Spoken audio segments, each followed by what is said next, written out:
E que através desse louvor você também possa ser orientado, exortado, ensinado, consolado.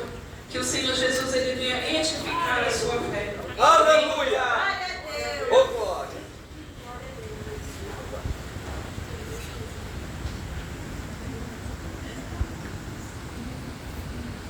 Na presença de Deus e de Cristo Jesus, que há de julgar os vivos e os mortos, eu o exorto solenemente. É com esse imperativo que Paulo inicia suas últimas palavras ao seu filho na fé, Timóteo. Essa é a sua segunda carta ao jovem pregador e possui um valor histórico sem precedentes. Afinal, além de ser uma convocação solene ao ministério e por isso conter sagradas lições para qualquer cristão vocacionado, trata-se também da última carta paulina que temos registro. O que tudo indica, este foi seu último documento. Estamos mesmo diante das últimas palavras do apóstolo Paulo, não apenas a Timóteo, mas ao mundo. Como chega ao fim dos seus dias no momento de Deus? Quais as circunstâncias que o rodeiam em seus momentos finais? O que o leva a escrever essa carta ao seu amigo querido, ao seu filho amado? O pedido de Paulo não poderia ser mais solene. Este é o resumo de absolutamente tudo que Paulo vem dizendo a Timóteo desde o começo dessa carta. Não é uma carta qualquer, é uma convocação íntima e urgente para que Timóteo se erga de suas limitações e de seus temores e assuma o lugar de seu tutor. Uma vez que Paulo está mesmo chegando ao fim de sua jornada ministerial, é hora do jovem Timóteo se erguer com ainda maior compromisso e valentia. Paulo diz: se lembrar das lágrimas sinceras de Timóteo e da fé não fingida que ele recebeu de bom grado e acolheu no peito por meio da fala de sua mãe e de sua avó Lloyd. Deus não nos deu espírito de covardia, mas de poder e amor e equilíbrio. Foi o que Paulo lembrou a Timóteo no primeiro capítulo dessa carta, enquanto fazia referência à santa vocação que Cristo nos fez. Evite conversas inúteis e profanas, enfatizou Paulo no segundo capítulo. Fuja dos desejos malignos da juventude. No capítulo 3, Paulo se recusa em esconder de seu discípulo a face escura do ministério e diz sem medo: todos os que desejam viver piedosamente em Cristo serão perseguidos. Tu, porém, permaneça nas coisas que aprendeu por meio das Escrituras. Pregue as Escrituras. Esse é um mandamento tão solene que as testemunhas convocadas diante das quais Paulo ordena a Timóteo que pregue são Deus e Cristo Jesus. Alguns já haviam questionado o ministério do jovem Timóteo, mas não era hora de se entristecer por isso. Pregue a palavra. Outros já o haviam ridicularizado por seguir o pobre coitado feito de Paulo, sendo perseguido, mas não era hora de se envergonhar. Pregue a palavra. Alguns chegam a sugerir que a própria personalidade de Timóteo seria também uma barreira, possivelmente tímida e insegura, mas não era hora de se ensimesmar, era hora de se expor e pregar a palavra em tempo. E é como se Deus segredasse a vida de Paulo sobre os dias que viriam, os dias de hoje. E aí Paulo vai dizer: Timóteo, vai chegar o tempo em que não suportarão a sã doutrina. A verdade causará coceira nos ouvidos. As pessoas vão atrás de pregações inofensivas, vão configurar pregadores que lhes afaguem o ego, que trocam infeliz, a dura verdade pela suave mentira. Fábulas e mitos podem emocionar, mas são incapazes de nos salvar eternamente. É por isso que Paulo insiste: Timóteo, que eles podem, você não. Seja sóbrio, prega o verdadeiro evangelho e vem sofrer comigo, feito um soldado nas trincheiras de uma guerra. O abandono em massa do evangelho e o fracasso coletivo de boa parte dos primeiros convertidos não eram as únicas razões pelas quais Timóteo deveria se posicionar em favor de Cristo, assumindo sua vocação. Outra razão, oferecida por Paulo, era sua morte iminente, ou como ele gostava de figurar, sua oferta de libação. Não tem cheiro de medo ou luto, sua morte tem cheiro de vida e festa. As rimas não são azedas e melancólicas, não. Sua morte rima como doce pro vinho. E este é precisamente o convite de Paulo a Timóteo: vem sofrer comigo. Recebemos um tesouro guardado aqui. Nosso peito tem segredo, só se pode ver. Se olhar de perto e provar da alegria que é chorar. Se sofrer comigo, amigo feito um soldado em Cristo se amplorar.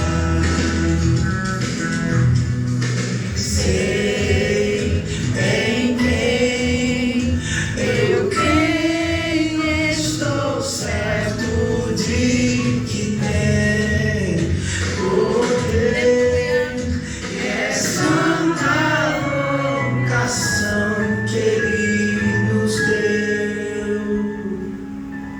Acreditar no Evangelho e caminhar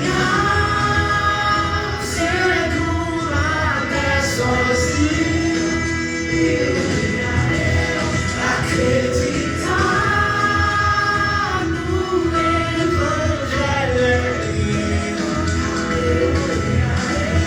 e caminhar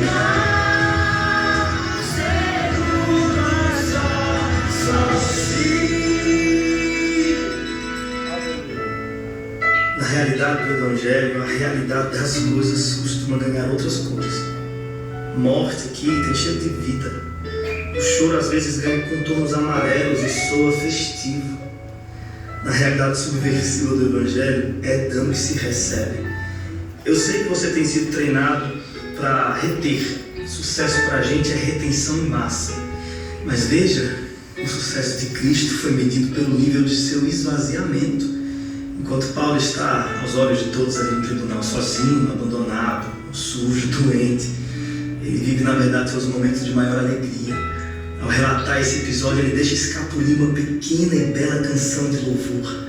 A Ele seja a glória para todos sempre, amém. Não existe nenhuma intenção de maquiar a realidade do ministério. Timóteo não estava sendo enganado quanto aos terríveis perigos de se lançar na preciosa jornada que é a proclamação da verdade de Deus. Enquanto o velho Paulo prepara seu jovem sucessor para a realidade das dores do ministério, ele poderia dar vários conselhos. Quando o assunto era sofrimento e perdas, ninguém melhor para rechear a pauta de experiências pessoais do que Paulo. Ele podia falar sobre a dor das chicotadas, ou dos aprisionamentos, nas argolas aí das masmorras. Ele podia falar para Timóteo sobre naufrágios, apedrejamentos. Tudo isso Paulo sofreu, tudo isso poderia sobrevir a Timóteo. Mas o que Paulo considera de singular importância, no fim das contas, é preparar Timóteo para a traição no campo. Timóteo Alexandre, isso dói. Se até mesmo o nosso Cristo teve que passar pelo amargo acontecer de um beijo amigo que o levou diretamente aos braços de seus perseguidores, estaria Paulo livre de sofrer o mesmo? Deveria Timóteo se enganar quanto à real possibilidade de provar também em sua face esse beijo? E a pergunta volta para você: você quer esse evangelho?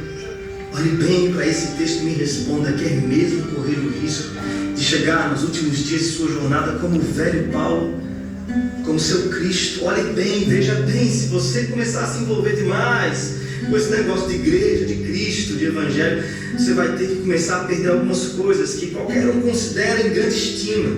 Se seu envolvimento chegar até o pescoço, é possível que perca alguns amigos, talvez aquela promoção tão sonhada na carreira profissional, porque as ideias do evangelho vão bagunçar sua cabeça de uma forma bem estranha a princípio. E você corre sérios riscos de ter de reconfigurar sua postura pública e privada. Você quer esse evangelho? Se chegar ao ponto de envolver-se até submergir no oceano desse evangelho e já não saber mais quem é você e quem é Cristo, aonde começa Cristo em você e até onde vai você em Cristo, você pode chegar assim ao ponto de estar sozinho, escrevendo para algum amigo distante: ei, me envia aí uma capa e alguns livros. Mas as Escrituras garantem que não é possível de forma nenhuma que você chegue ao seu último dia sem a presença do mesmo Cristo que encontrou, com o mesmo olhar compassivo que acolheu. Paulo continua o texto dizendo: mas o Senhor permaneceu ao meu lado e me deu forças para que a mensagem fosse plenamente proclamada. O Senhor me livrará de toda obra maligna e me levará a salvo por seu reino celestial. A Ele seja glória para todos sempre. Amém. O convite do velho Paulo ao seu amado Timóteo não era para se jogar em absoluta insegurança no mar revolto, afinal de contas, não. Era o oposto. O convite de Paulo era para que Timóteo subisse ao navio mais firme. Aliás, que subisse na rocha inabalável, que é Cristo. Por isso a insistência. Timóteo, eles podem regredir, pode acontecer de aquele lá te trair e o outro te machucar. Na verdade, vai acontecer de muitos virarem as costas para o evangelho que você proclama. Tu, porém, permaneça firme. Aleluia. Timóteo, eles podem, você não.